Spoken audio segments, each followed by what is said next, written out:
ایک بزرگ جاڑے کی رات میں چلے جا رہے تھے۔ راستے میں ایک بلی کے بچے کو دیکھا کہ سردی کی وجہ سے ٹھٹر رہا ہے۔ بزرگ کو اس پر رحم آیا اور گود میں اٹھا کر گھر لے آئے اور گلاف میں چھپا لیا۔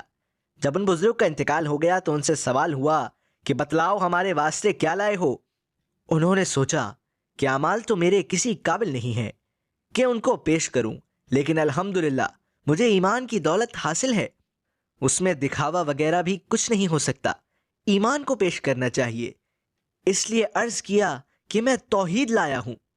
اس پر ارشاد ہوا، کیا دودھ والی رات بھی یاد ہے تمہیں؟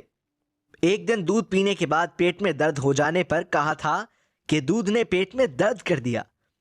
کیا یہی توحید ہے کہ درد کے فعل کو دودھ کی طرف منسوب کیا، ہم کو چھوڑ کر دودھ کو مؤثر قرار دیا، حالانکہ مؤثر حقیقی تو ہم ہیں؟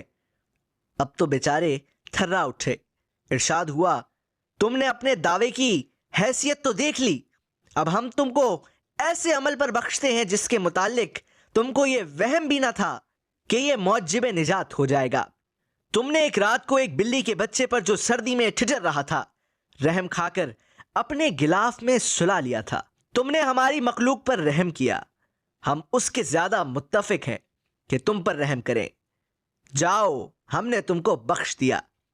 کبھی بھی چھوٹے اور نیک عمل کو نہ چھوڑیں، کیا پتہ وہ ہماری مغفرت کا سبب بن جائے۔ احادیث میں ایسے بہت سے واقعات آئے ہیں کہ جن کے چھوٹے چھوٹے فعل پر مغفرت ہوئی۔